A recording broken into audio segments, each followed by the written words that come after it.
Assalamualaikum warahmatullahi wabarakatuh. Kebersihan batiniah seseorang dapat diukur dari mimpi yang dialami pada saat ia sedang tidur. Kaidah ini berlandaskan sebuah hadis yang disampaikan oleh Nabi Muhammad SAW. Tidaklah tersisa sepeninggalku dari kenabian kecuali hanya al-mubasyirat. Para sahabat kemudian bertanya, apa yang dimaksud dengan al-mubasyirat, wahai Rasulullah?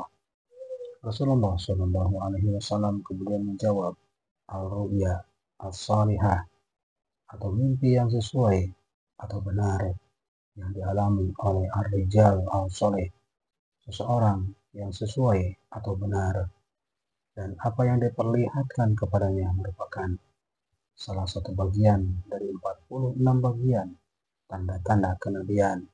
Demikian diriwayatkan oleh Imam Bukhari dan Imam Muslim.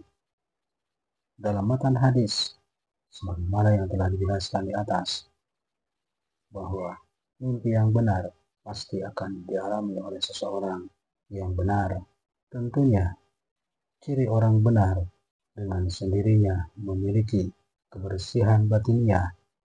Di dalam hadis disampaikan oleh Nabi SAW di atas, menegaskan bahwa mimpi yang benar adalah salah satu bagian dari ciri-ciri kenabian.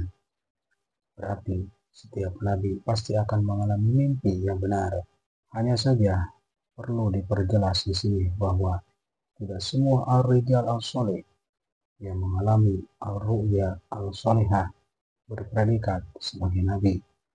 Mimpi terkadang menjadi media bagi Allah Subhanahu wa Ta'ala untuk menyampaikan sebuah perintah kepada utusannya atau kepada nabinya, sebagaimana yang pernah dialami oleh Nabi Ibrahim alaihissalam. Terkadang Allah Subhanahu wa Ta'ala memberikan isyarat tentang kejadian yang akan datang, seperti yang pernah dialami oleh Nabi Yusuf alaihissalam serta baginda Nabi Muhammad SAW sendiri.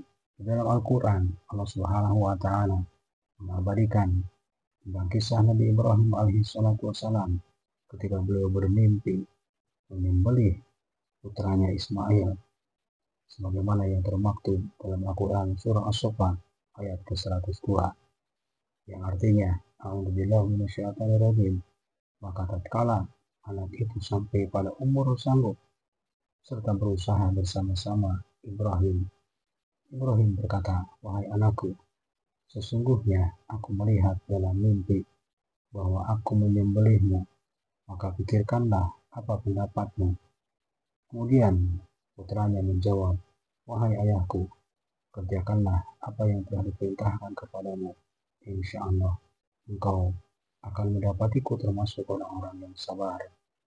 Kemudian kisah Nabi Yusuf alaihissalam tentang mimpinya yang diceritakan kepada ayahandanya yang termaktub dalam Al-Quran surah Yusuf ayat keempat, yang artinya, a'udzubillahi minasyaitonirrajim.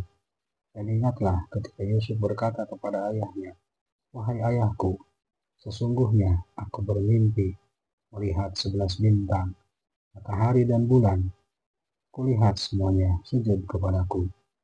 Kemudian tentang kisah Nabi Muhammad SAW sebelum terjadinya perang Badar, beliau pernah bermimpi bertemu dengan pasukan Abu Jahal yang termaktub dalam Al-Quran surah Al-Anfal ayat ke-43, yang artinya, a'udzubillahi minasyaitonirrajim, yaitu ketika Allah menampakkan mereka kepadamu di dalam mimpimu berjumlah sedikit, dan seandainya Allah memperlihatkan mereka kepada engkau berjumlah banyak, tentu saja engkau menjadi gentar dan tentu saja engkau akan berbantah-bantahan dalam urusan itu.